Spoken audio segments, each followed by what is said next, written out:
porque eu tenho sido, irmãos, constantemente consultado, eu tenho sido constantemente requisitado para uma oitiva, e muitos irmãos, com o coração aflito, com o coração apertado, pensando o que vai acontecer no nosso país, o que vai acontecer na nossa nação. Pastor, e se fulano ganhar, e se fulano não ganhar, e se fulano ganhar, e fulano não ganhar. Púlpitos sendo ocupados em falar mais de política do que do Evangelho. Mensagem do Evangelho sendo trocada por uma questão de ideologia política. A identidade do cristão sendo vinculada de alguma maneira à identidade de uma pessoa física. E eu parei, pensei e refleti, Senhor, realmente nosso povo não está precisando ouvir sobre as solas, não está precisando ouvir sobre mulheres, não está precisando ouvir sobre crianças.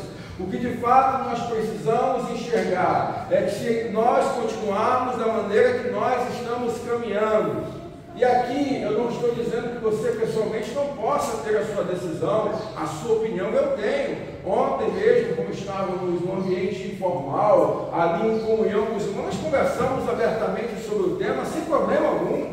O problema é que eu não posso trazer a minha opinião para o púlpito, que no púlpito não é minha opinião, no púlpito é a palavra do Senhor. Entenda isso. E se nós continuarmos na caminhada que estamos, a igreja brasileira está fadada a morrer, como morreu na Europa, como morreu nos Estados Unidos, como tem morrido nos berços dos grandes avivamentos mundiais, porque nós estamos esquecendo a nossa essência. É como se nós fôssemos alguém que está à beira da morte, tendo uma parada cardíaca. E interessante é que quando você vai ao pronto-socorro, ao hospital, tendo uma parada cardíaca, o que as pessoas fazem com a pessoa que está tendo uma parada cardíaca? Usam um desfibrilador para dar um choque. E às vezes tudo que nós precisamos para voltar à vida em nossa caminhada com Deus é ter um choque de Bíblia, é ter um choque de palavra, e que o Espírito Santo nesta manhã comece a usar o seu desfibrilador santo em nossas mentes, em nossos corações. E por isso que o tema deste mês será revitalização. E vamos começar hoje com revitalizando a nossa fé, ou revitalize a sua fé. Repita comigo. Revitalize a sua fé. Agora olha para o irmão aí, por favor, só essa vez, para você prestar atenção, você que está dormindo, acorda ele, diz assim, irmão, revitaliza aí. Primeiro acorda. Ontem você tomou muito caldo de mocotó, muito caldo de feijão, né? Muita pimenta, aquela pimenta que estava lá ontem, Jesus Cristo, né? É tua, né? A pimenta é tua? O que é aquela pimenta? Meu Deus, aquilo não é do céu. Aquilo é fogo puro, né? É enxofre, rapaz, um negócio bravo. Aí hoje você está meio mole, né? Você está meio mole. Não, acorda, revitaliza a sua fé, meu querido. Abre a tua Bíblia, Deuteronômio, capítulo de número 6. Deuteronômio, capítulo de número 6. Versículos do 20 ao 25. Deuteronômio capítulo número 6, versículo do 20 até o 25.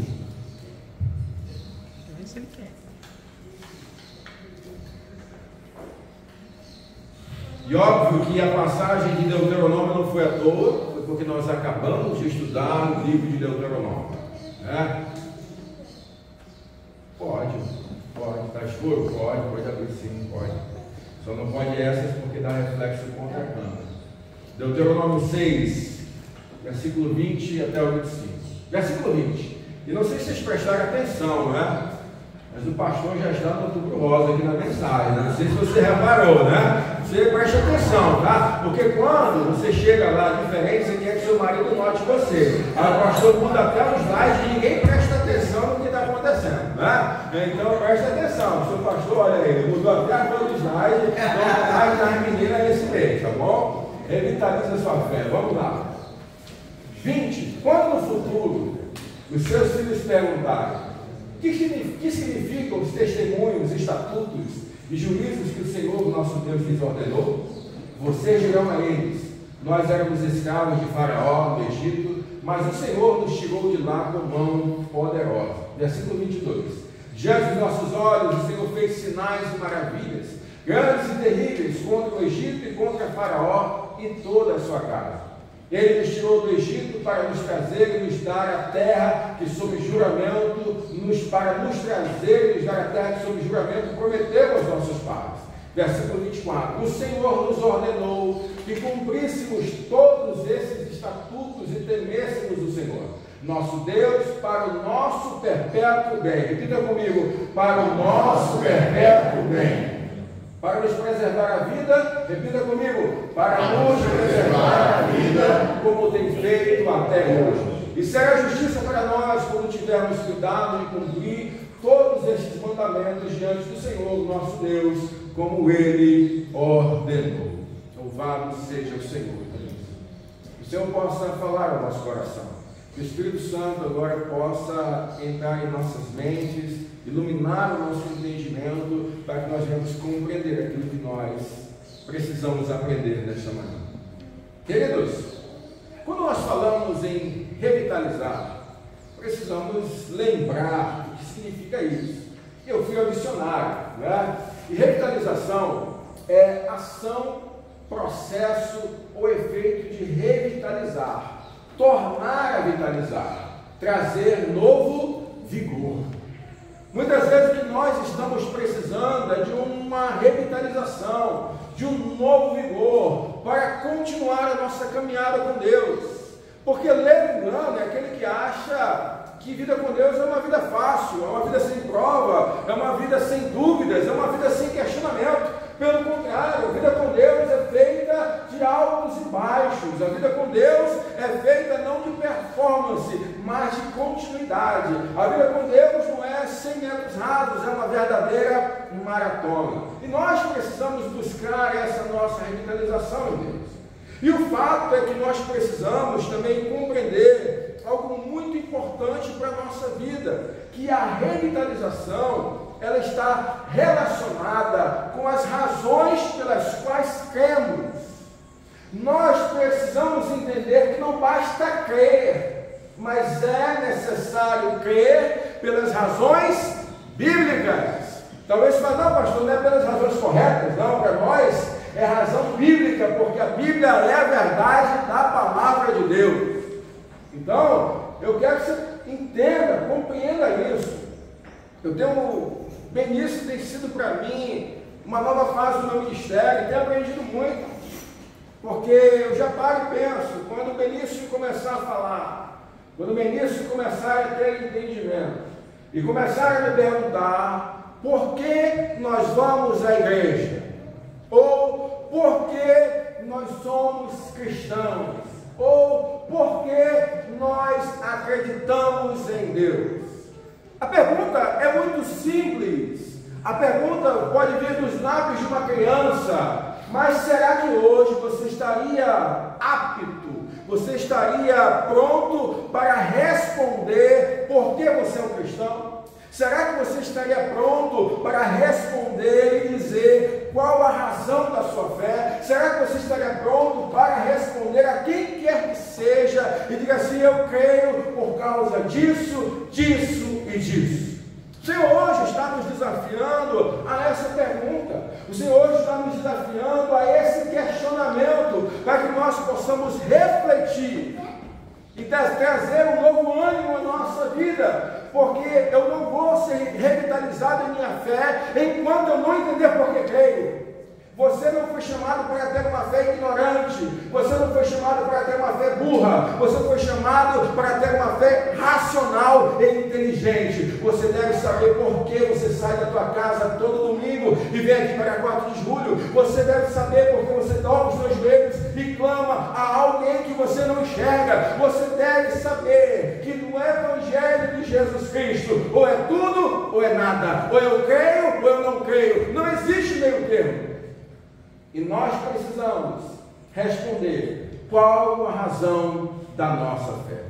Eu quero te trazer à luz do texto bíblico de hoje, de uma maneira muito simples, de uma maneira muito clara, porque o meu objetivo hoje aqui é que você seja capaz de responder a uma criança de uma maneira simples, de uma maneira inteligível, mas de uma maneira clara, a razão da sua fé. E no texto bíblico começa justamente com essa pergunta. O Senhor nos ordenou, vamos voltar lá na pergunta, quando no futuro os seus filhos perguntarem que significam os testemunhos e juízos que o Senhor nosso Deus lhes ordenou. Quando no futuro é perguntar para amanhã, é perguntar para a nova geração. Então nós precisamos, à luz da palavra de Deus, trazer essa resposta. E a primeira resposta dessa pergunta, porque cremos em Jesus Cristo, é a seguinte: cremos em Jesus, primeiramente, cremos porque fomos libertos. Repita comigo: cremos porque fomos libertos. Aí vamos ao texto bíblico, o texto de Deuteronômio. Vocês dirão a eles: nós éramos escravos de Faraó no Egito, mas o Senhor nos tirou de lá com mão poderosa. Diante dos nossos olhos o Senhor fez sinais e maravilhas, grandes e terríveis, contra o Egito e contra Faraó e contra toda a sua casa. Queridos, quando o Senhor resgatou o povo, os filhos de Israel do Egito, o Senhor precisou reevangelizar aquele povo. O povo estava há 400 anos em uma nação idólatra, 400 anos no panteão egípcio, ali convivendo com aquela cultura que não era a deles, convivendo com deuses que não eram o seu Deus. Tanto é que Deus escolheu Moisés como instrumento de libertação, mas o método de Deus foi o método das pragas. E em cada praga o Senhor foi dizendo ao seu povo e foi dizendo ao povo egípcio que os deuses dele não eram deuses, que o verdadeiro Deus era o Senhor, Criador dos céus e da terra. Era o Deus que envergonhava todo o panteão egípcio. Era o Deus que passava ao longo das 10 pragas dizendo: eu sou o Senhor e não há outro Deus além de mim. Eu sou o Senhor e não há outro Deus além de mim. É como se Deus estivesse repetindo, como um pai didaticamente falando: está vendo essa praga? Eu sou o Senhor e não há outro Deus além de mim. Segunda praga: eu sou o Senhor e não há outro Deus além de mim. Terceira praga: eu sou o Senhor e não há outro Deus além de mim, até chegar à 10ª e última praga. O faraó egípcio se considerava a própria encarnação do Deus Ra, o Deus Sol, e ele disse: até neste eu toco, porque o filho dele também foi tomado, porque eu sou o Senhor e não há outro Deus além de mim. Na verdade, o objetivo da libertação foi trazer no povo de Israel a vontade, reacender a vontade de crer, trazer essa fé viva e eficaz, para que eles não tivessem dúvida de que o Senhor é Deus Todo-Poderoso. As outras nações também tinham essa certeza. Eu sempre lembro, o pastor Leandro sempre fala da teologia de Raabe. Quando Raabe foi contestada ali sobre os espias, aquela conversa com os espias, ela desenvolveu uma belíssima teologia, a teologia de Raabe. Raabe pegou e disse: nós sabemos quem são vocês. Nós sabemos o que o Deus de vocês fez aos outros povos. Nós sabemos como o Deus de vocês destronou e acabou com os outros reis. E nós sabemos que o Deus de vocês é Deus em cima nos céus e Deus embaixo na terra. Querido, nós precisamos ser lembrados que Deus não perdeu o controle da história. Aconteça o que acontecer, Deus continua no controle. Ele é o nosso Deus, e este mesmo Deus que apontou a direção para o povo de Israel, dizendo assim: sabe por que eu estou libertando vocês? Para que vocês saibam em quem vocês devem crer. Eu estou libertando vocês para que vocês entendam claramente que não há outro Deus além de mim. Agora é importante que nós entendamos: aquilo que aconteceu com os filhos de Israel aconteceu também nas nossas vidas. De que forma, pastor? E aí vamos pegar esse texto belíssimo de Efésios capítulo 2. Efésios capítulo 2, versículo 1 diz assim: ele lhes deu vida quando vocês estavam mortos em suas transgressões e pecados. Versículo 2: nos quais vocês andaram no outro tempo, segundo o curso deste mundo, segundo o príncipe da potestade do ar, do espírito que agora atua nos filhos da desobediência. Querido, deixa eu lembrar você de uma coisa: você nasce pecador, miserável, dependente da graça de Deus. Nós temos aqui pequenos representantes hoje. Olha ali, nosso querido filho pastor Ulisses da Ana, nós temos o filho da Camila do Renan, tem o meu filho e a Alice aqui. Tudo pecador, miserável, independente da graça de Deus, meu irmão. Não há nada que eu possa fazer para mudar isso, mas há algo que eu possa dizer para ele que vai mudar a história dele. Creia em Jesus, porque Jesus deve ser a razão da tua história, a razão da tua vida, e só Jesus pode libertar o homem do pecado que o aprisiona. Não tenha a falsa enganação, o falso pensamento de que muitas vezes você pode dizer: mas pastor, nós vivemos aqui em meio a regras.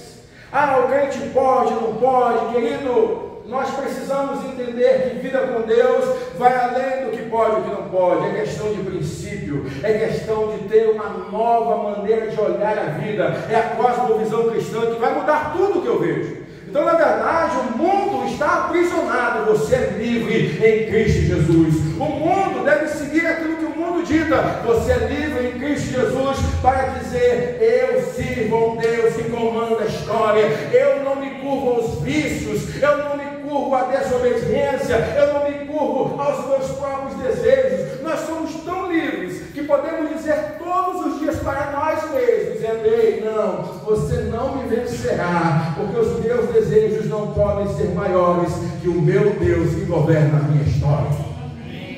Assim como o povo de Israel foi liberto para que eles pudessem crer no Deus Todo-Poderoso, eu e você fomos libertos e precisamos reconhecer a obra de Jesus em nossa vida para termos uma fé inabalável. Nós cremos porque fomos libertos, nós cremos por um Deus que mudou a nossa história. Deus mudou a tua história, querido. Levante sua mão se Deus mudou a sua história, em nome de Jesus. Se o Senhor tem como hoje, irmão, ser glorificado pela tua vida, por favor, em nome de Jesus, dê glória a Ele. Glórias ao Senhor, glórias ao Senhor. Você tem liberdade em Cristo Jesus, querido. Você tem liberdade em Cristo Jesus. Versículo 3: entre eles também nós todos andamos no passado, segundo as inclinações da nossa carne, fazendo a vontade da carne e dos pensamentos, e éramos por natureza o quê? Filhos da ira, como também os demais. Ou seja, se Jesus não chega na tua vida, você continuaria escravo da ira, escravo dos teus pensamentos, escravo do pecado e escravo de Satanás, que tem tomado a sociedade nos tempos de hoje. Jesus mudou a tua história. E porque Ele mudou a tua história, você crê. E porque Ele mudou a tua história, você declara a tua fé de uma maneira eficaz, para que este mundo possa enxergar que há um Deus que continua no controle de todas as coisas. Queridos, sabe o que eu quero que você guarde no seu coração? E eu quero que você, para exercitar a didática aqui, eu quero que você repita comigo isso. Olha, lê comigo. Cremos em Jesus Cristo, o nosso libertador. Mais uma vez. Cremos em Jesus Cristo, o nosso libertador. Sem essa fé, continuaríamos aprisionados em nossos pecados e condenados à morte e ao inferno. Querido, não há outro caminho. Hoje eu estou aqui para te lembrar que não há outro caminho. Enquanto muito púlpito hoje está falando de política, enquanto muito púlpito hoje, no dia da eleição no Brasil, está gastando tempo para falar de candidato, eu quero te lembrar que o teu maior problema não são as eleições, o teu maior problema é o teu pecado que vai te levar para o inferno. Se você não se render ao senhorio de Jesus, se você não tiver uma fé viva e eficaz no Senhor Jesus, você vai para o inferno. Queridos, nós precisamos ser lembrados disso, da importância da nossa fé. A fé mudou a nossa história, a fé nos libertou, a fé nos trouxe vida, e a fé é para ser dita aos quatro cantos, porque nós temos prazer em ter fé, nós temos alegria em ter fé, e nós temos toda a convicção daquele que nos libertou. A segunda coisa que eu quero que você lembre à luz desse texto, lembre-se que o texto do Deuteronômio começa perguntando, começa dizendo da pergunta: quando no futuro te perguntarem por que esses estatutos, por que essas leis, por que essa forma de vida, estejam prontos para responder. E a primeira resposta foi porque o Senhor nos libertou do Egito, nos libertou da escravidão. Segunda parte desse texto vai falar o seguinte, cremos para morar no céu. Irmão, como assim, pastor? Nós cremos porque o Senhor nos libertou e nós cremos para morar no céu. Deixa eu falar algo para você. Havia um propósito muito específico para que o povo fosse livre da escravidão do Egito. Sim ou não? Tinha um propósito? O povo foi liberto para quê? Para morrer no deserto? Foi isso? Para que nós pudéssemos hoje fazer novela, para apresentar os nossos defeitos especiais, a travessia do Mar Vermelho, é isso? Qual é o objetivo da libertação do povo? Oi? E aonde? Para ir aonde? Na terra prometida. É Deus dizendo, eu cumpro a minha palavra, eu sou fiel. Não é porque o povo merecia ir à terra prometida, mas porque Deus havia prometido a terra prometida, e aquilo que Ele promete, Ele não revoga. Deus é fiel em suas promessas. Agora deixa eu falar algo. Nós, eu e você também não fomos libertos, sim ou não? Sim. Deus te libertou do pecado, sim. Deus te libertou do inferno, Deus te libertou da morte. Para quê, irmão? Diga para mim, para quê? Para quê, irmão? Para morar onde? Você é cidadão da pátria celestial antes de ser cidadão brasileiro. Então não coloca a pátria brasileira acima da pátria celestial. O Senhor te libertou para você morar no céu e não para brigar por candidato aqui na terra. Falei claro, eu preciso desenhar para você. Falei claro. Se tivesse ido no turno, não quero ninguém brigando na rede social, não quero ver ninguém brigando com um coleguinha, ninguém brigando no seminário, nem reverendo ninguém, porque eu fui chamado para ser cidadão da pátria celestial. Eu vou brigar por Jesus, meu irmão. Eu não vejo você brigando na rede social por Jesus. Você tem que ter Jesus, larga esse mundo, né? Brigando, eu sou mais Jesus, né? Botando joinha de Jesus. Ô irmão, vamos mudar de mentalidade em nome de Jesus. O Senhor está nos trazendo uma revitalização para a nossa fé, para a nossa nova forma de pensar, para que a gente venha entender que há algo maior para a igreja, há algo maior para a igreja. Você deve crer porque Jesus te libertou, mas você deve crer porque você vai morar no céu. Glória a Deus.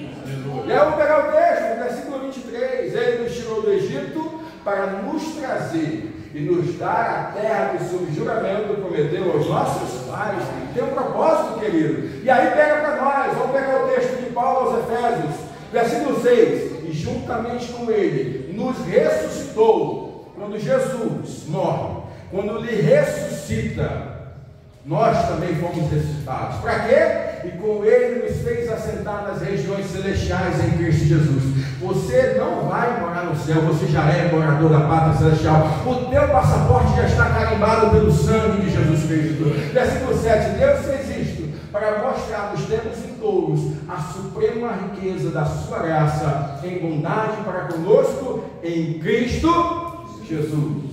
E aí, Apocalipse vem trazer para nós aquilo que nós precisamos desejar. É lógico, eu quero um país melhor para o meu filho. Você quer um país melhor, irmão? Você quer um país melhor? É lógico que nós queremos uma nação mais justa. A palavra de Deus diz que bem-aventurado aquele que tem fome e sede de justiça.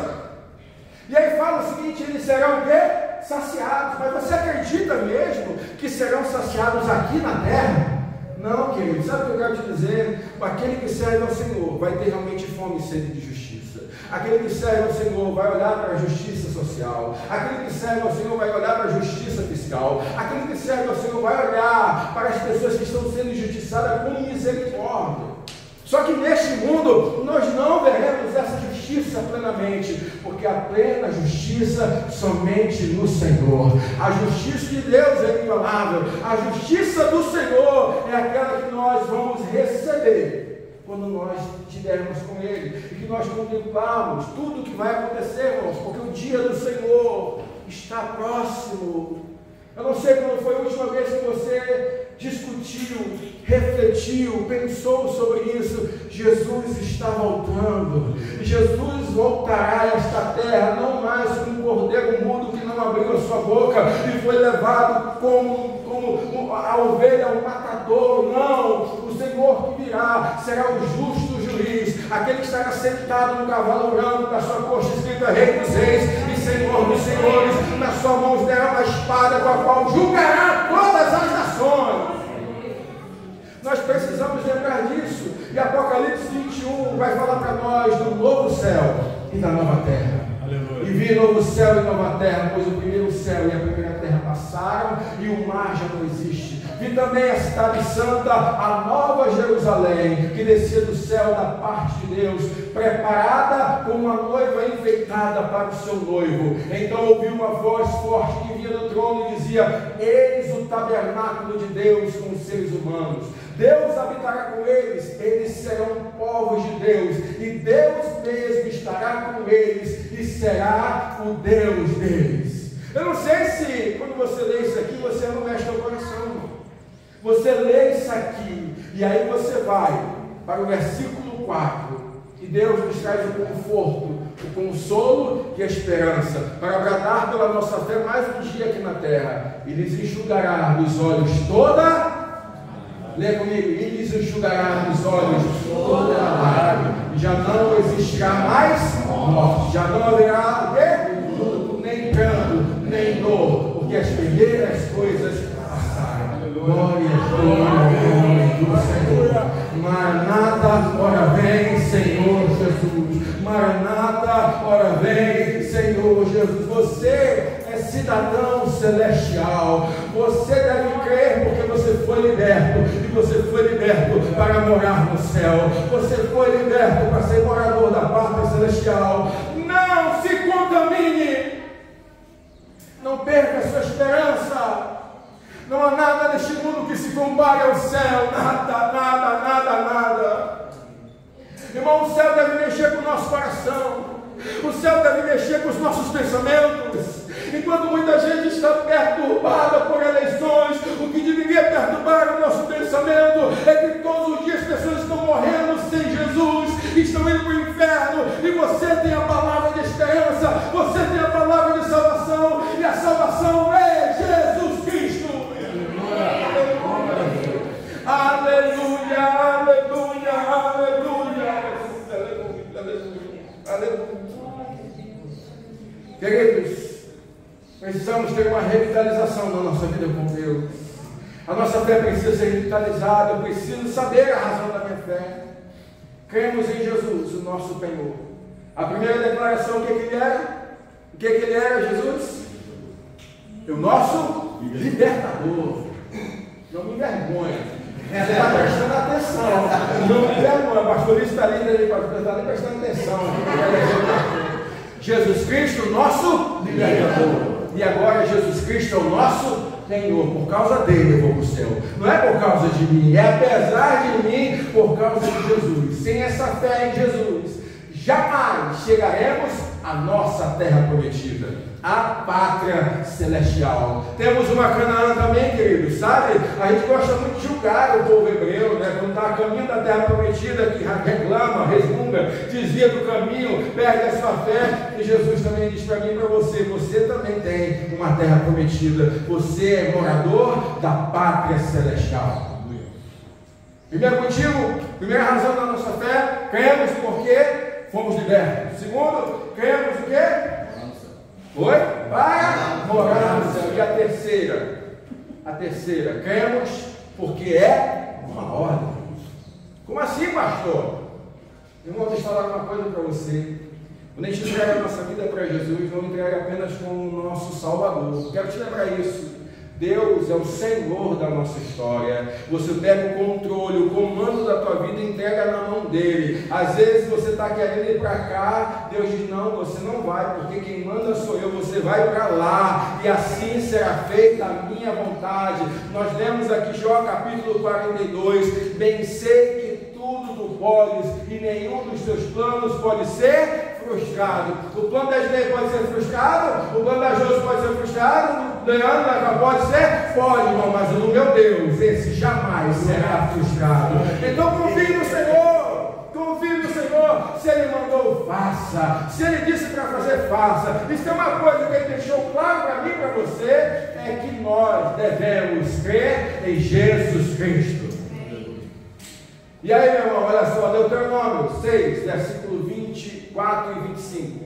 O Senhor nos ordenou que cumpríssemos todos esses estatutos e temêssemos o Senhor, nosso Deus, para o nosso perpétuo bem, para nos preservar a vida, como tem feito até hoje, e será justiça para nós, quando tivermos cuidado de cumprir todos esses mandamentos diante do Senhor, nosso Deus, como Ele ordenou.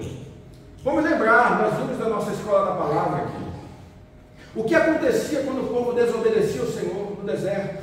O que acontecia geralmente? Diga para mim, o que acontecia? Eles morriam. A obediência a Deus era uma questão de vida ou morte. Entenda uma coisa, nós não podemos dizer que cremos ao Senhor, cremos no Senhor, se nós não obedecemos o Senhor, porque não existe uma fé apenas de boca. A nossa fé precisa ser uma fé operosa, uma fé na prática. Se eu digo que creio em Jesus, eu obedeço a Jesus. Se eu digo que creio em Deus, Ele é o Senhor da minha história, eu obedeço a este Senhor, e Ele nos ordenou, é necessário haver fé. E aqui trago um dos versículos mais conhecidos da Bíblia, Hebreus 11:6. Leia comigo. De fato, sem fé é impossível agradar a Deus. Porque é o quê? Deixa eu chamar a tua atenção aqui só um pouquinho. Chama a tua atenção. Porque é o quê? Necessário que aquele que se aproxima de Deus, o que leia comigo? Creia que Ele existe e recompensa os que o buscam. Meu irmão, não existe relacionamento com Deus sem fé em Deus. E não existe fé em Deus sem obediência a Deus. Ou seja, eu estou no eterno paradoxo de fazer a vontade de Deus e crer que a vontade dele é boa, perfeita e agradável para a minha vida. E aí, tudo bem, porque Ele é Deus, Ele é o Senhor. Se Ele mandou, eu vou fazer. Porque se eu não fizer, já tem um endereço certo, meu irmão. Eu não estou tendo uma fé operosa no meu Deus, eu não estou de fato crendo em Jesus. Há uma diferença, queridos, nós temos que entender. Há uma diferença entre as pessoas estar na igreja e ser um crente em Jesus. Muita gente é crente nominal, está aqui na igreja, dizendo que é crente, mas de fato não acredita, porque se você acredita, você entrega, se você acredita, você obedece, e se você acredita, você busca conhecimento da palavra para fazer a vontade de Deus. Não há outro caminho, é um caminho inevitável, é um caminho sem volta. Queridos, vamos ler isso aqui, a terceiro ensino para hoje. Leia comigo. Não como diversos, apenas para buscar a Deus, mas para buscá-lo da maneira que Ele deseja ser buscado. Você já parou para pensar nisso? É meu jeito de adorar, pastor. Eu sou desobediente, beleza? Meu irmão, deixa eu falar uma coisa. Você não foi chamado, liberto do pecado, da morte, do inferno, para fazer a tua vontade. Você foi chamado, liberto da condenação da morte, do inferno, para aceitar a soberania de Deus na tua vida, fazer a vontade dEle, e está tudo bem, porque isso que é para nós, isso que é para alegrar o nosso coração, isso é que para ser o propósito da nossa história e da nossa vida. Glórias dou ao nome do Senhor. Amém, querido? Glória dou ao nome do Senhor. Agora é lógico que a palavra fala mais. Olha assim, Romanos, capítulo 9, capítulo 10, versículo 9, se com a tua boca confessar Jesus como Senhor, e em seu coração crer que Deus o ressuscitou dentre os mortos, serás o quê? Salvo. Porque com o coração se crê para a justiça e com a boca se confessa para a salvação. Pois a Escritura diz: todo aquele que nele crê não será. Então eu creio, irmão, eu creio porque é uma ordem da palavra de Deus para mim. Eu creio em Jesus, porque sem essa crença eu não vou morar no céu, e de nada valeu a libertação em a minha história e na minha vida. Então acredite, querido, uma coisa quando falo: cremos em Jesus, o nosso Jesus. Inicialmente, na primeira razão, Ele é o que? É o nosso Salvador. No primeiro é o nosso libertador. Segunda razão de crer, Ele é o nosso penhor, a nossa garantia. Mas Ele que é o libertador, Ele que é o nosso penhor, Ele também é o nosso Senhor. A fé é uma questão de sobrevivência. Ou nós cremos, ou nós morremos. Porque a palavra de Deus diz para mim e para você, o nosso Jesus falou: aquele que crê em mim, ainda que esteja morto, viverá. Se eu creio, eu terei vida eterna na pátria celestial ao lado de Cristo Jesus. Mas se eu não crer, eu estou condenado à morte e ao inferno. Fique de pé em nome de Jesus. Fique de pé em nome de Jesus. Se amanhã alguém perguntar por que você crê, por que você é um cristão, te dei pelo menos 3 motivos bíblicos para você responder. Por que nós cremos? Primeiro, porque nós fomos libertos. E aí você aproveita e manda o plano da salvação. Segundo, nós cremos porque para morar no céu. Teve um propósito. O Senhor nos libertou para que nós pudéssemos morar no céu. Terceira coisa, nós cremos porque é uma ordem. O Senhor mandou e nós obedecemos. Querido, feche os olhos, vamos falar com Deus. Vamos falar com o Senhor. Vamos falar com o Senhor. Ele é Deus, Ele é poderoso. Eu quero que nesse momento você comece a fazer a tua oração. Diga, Senhor, me ajuda a voltar a acreditar. Senhor, me ajuda, traz uma revitalização na minha fé. Para que eu possa compreender aquilo que eu devo realmente defender com toda a minha força. Ó Senhor, o Senhor é o dono da nossa história. O Senhor é o dono desta igreja. O Senhor comprou com sangue precioso cada irmão e cada irmã que está aqui. E nós estamos aqui para declarar a nossa fé em Cristo Jesus. Nós estamos aqui para dizer que não há outro Senhor. Nós cremos em Ti, Jesus. Entregamos tudo ao Teu controle. Entregamos a nossa vida, a nossa igreja, a nossa família, o nosso trabalho, os nossos sonhos, os nossos projetos, todos diante do Senhor. Porque não há Deus maior, não há Deus melhor, não há Deus tão grande, aquele que opera em nossos corações, aquele que resgatou a nossa história, aquele que resgatou a nossa vida, aquele que mudou a nossa forma de enxergar cada situação, Senhor. Obrigado por isso. Ó Pai, nós te glorificamos, nós te glorificamos. Ó Deus, o Senhor está vendo a lágrima que essa irmã está derramando. O Senhor está vendo a lágrima que esse irmão está derramando, Senhor. Ó Deus, enxuga essas lágrimas, Senhor. Amém. Trabalha nesses corações, Pai. Pessoas aflitas, pessoas que estão sofrendo, pessoas que estão perdendo a esperança, mas nós estamos aqui porque acreditamos no Senhor.